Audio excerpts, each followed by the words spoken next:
We were discussing about translation, transliteration, and the problems of translation.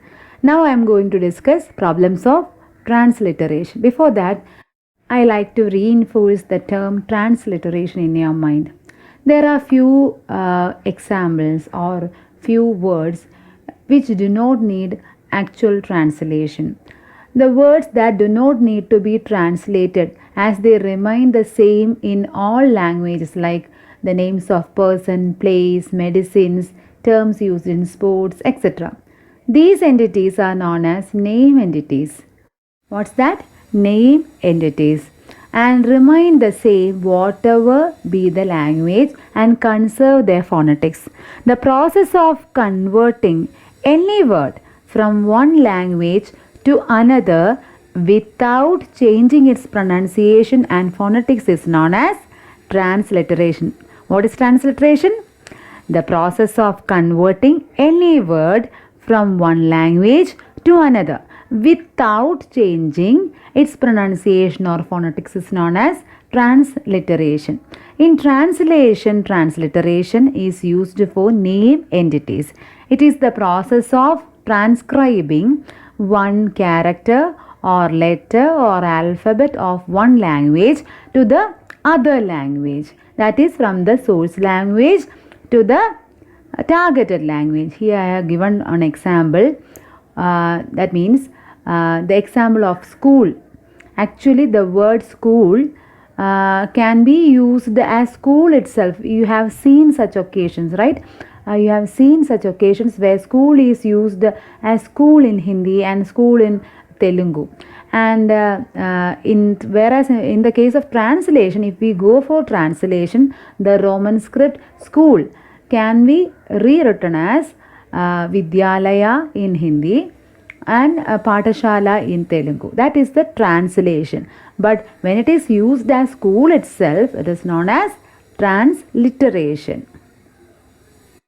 Transliteration is a part of natural language processing and is useful in cross-language information retrieval, or machine translation it is used, and data mining it is used while translating a sentence from a script, that is a source language, to another, that is the targeted language. The name entities should not translated, but they should be transliterated.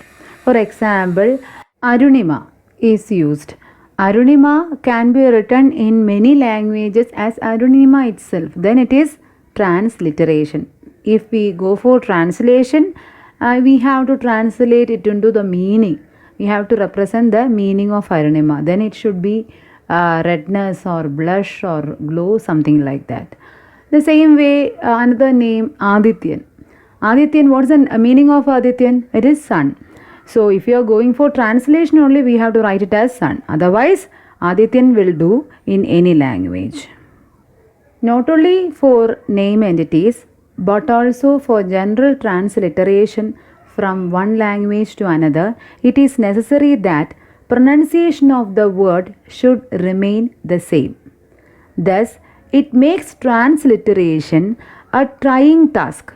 Since all the languages have different number of alphabets or different alphabets with associated with the phonetic sound, each alphabets have different phonetic sound, right? So it should be different. In transliteration, the equivalent phonemes or graphemes of the source script, you may have heard about these things in your English classes, phonemes and graphemes of the source script or source language are replaced with that of the targeted language.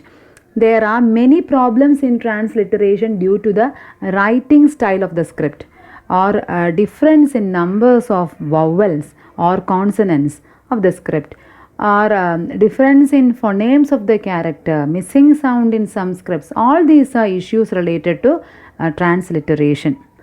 As the number of vowels or consonants is not the same in all scripts or all languages, and their corresponding phonemes also are different, one cannot use character matching directly for transliteration. Not all languages have same sound or phonemes for their character. These missing sounds in a language are created by digraph, 2 characters, or digraph, that is 3 characters. By combining 2 or 3 characters of the script, that is what we mean by digraph or digraph. These missing sounds make the transliteration difficult. For example, in English language, some sounds of Hindi or Malayalam or Tamil are not presented. They are presented by digraph or trigraph.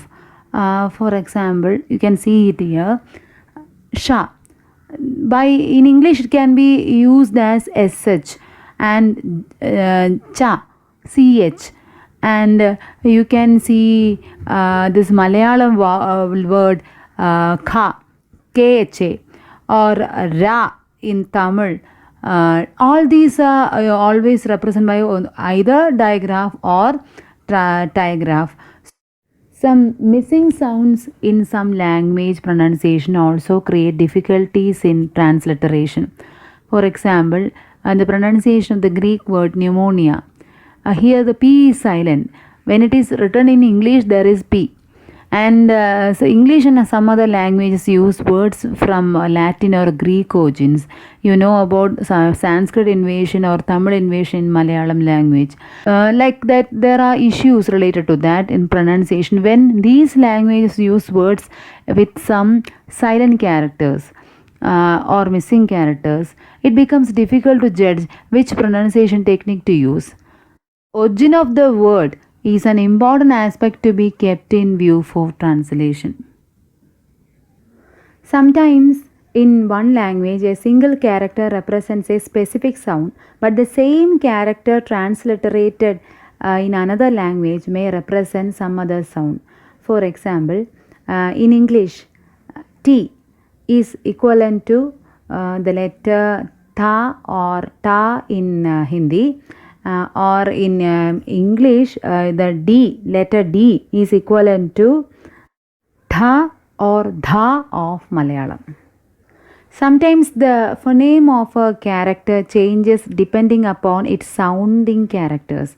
The characters of set of characters is pronounced differently depending upon the words with which these are used.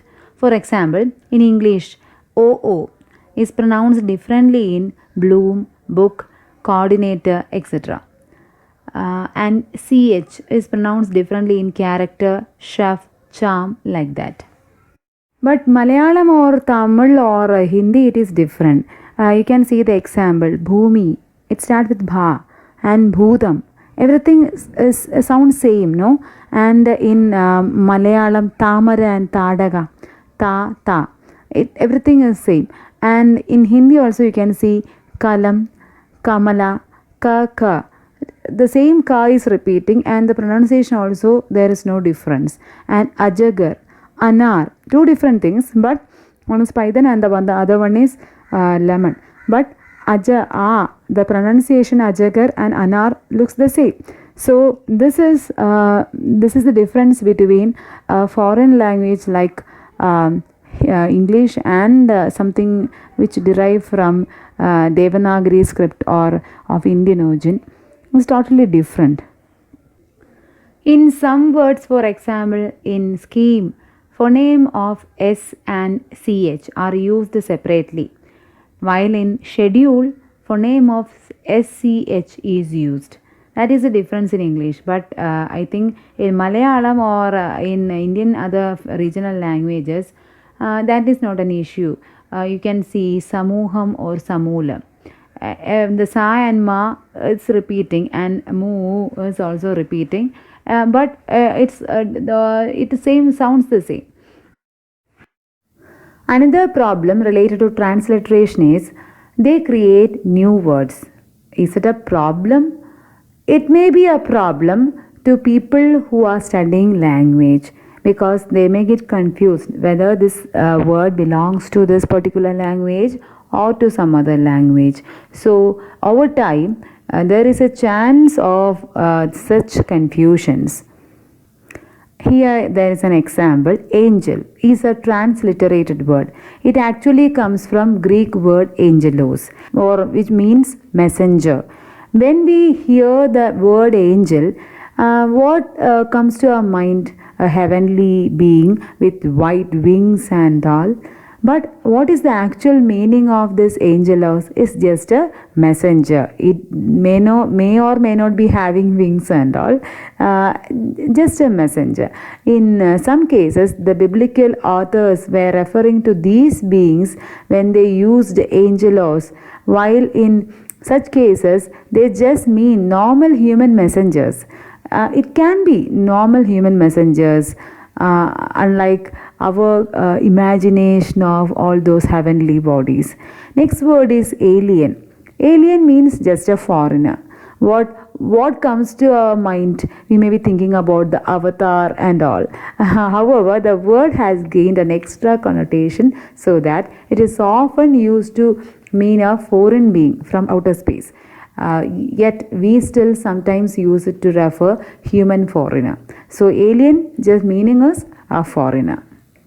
Here we have some examples of apostle, baptism, Christ, deacon, epistle, all these things. All these are transliterated words.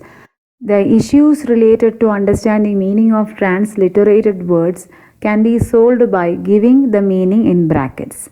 It increases the length of the story, that is another complexity. Now about the methods of transliteration. Character mapping approach. This is one method.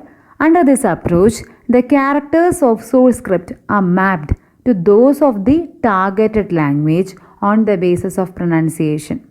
The character mapping does not give very good result, as the pronunciation of characters and the total number of character varies from language to language. To improve the result, another method have to be used with symbol character matching. The number of alphabets or number of characters in each language differs.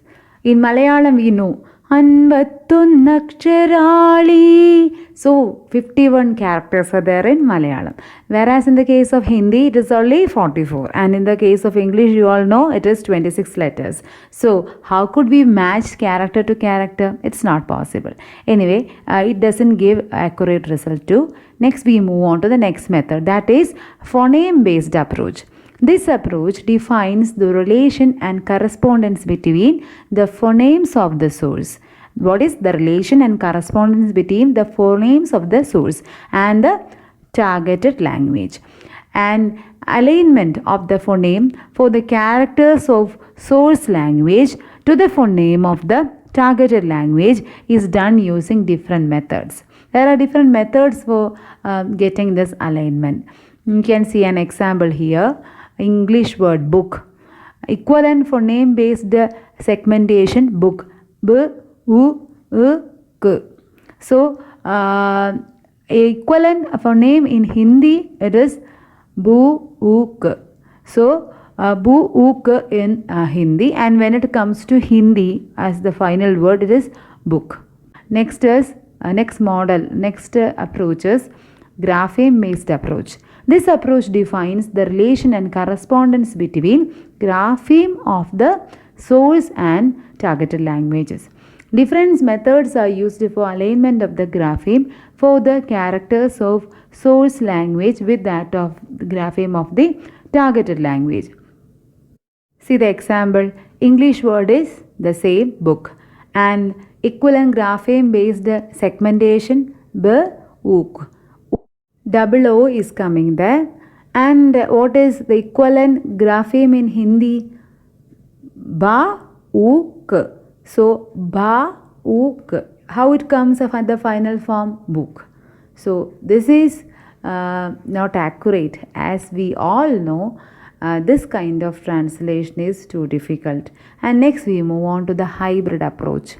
This approach uses the phoneme as well as grapheme of the source and targeted language to give us a better transliteration model as compared to grapheme or phoneme based approaches. The example is here. English word, the same book. Equivalent grapheme based segmentation B, double O and K. And what is the phoneme? B, U, K. So, what is the grapheme in Hindi? Ba, uka, and the equivalent word is book. So this is considering both the phoneme and the grapheme, as well as the phoneme as well as the grapheme of the source and targeted language is taken into this for better transliteration. And this is all about transliteration. You need not have to worry much about the transliteration. It will automatically comes to you, because you new generation people are very familiar with the SMS language, or the Manglish and all, or English and all. And so you know that, and just concerned about the source and targeted languages and the origin of the word, the history of the word. That means if you are having a loan word, or if you are going with the name of an organization or a person or a place, you just think how can we transliterate it into the other word, just like angel or bishop, what we have already discussed in the former classes. That's all about today's transliteration problems and prospects. Next class we will be discussing a new topic.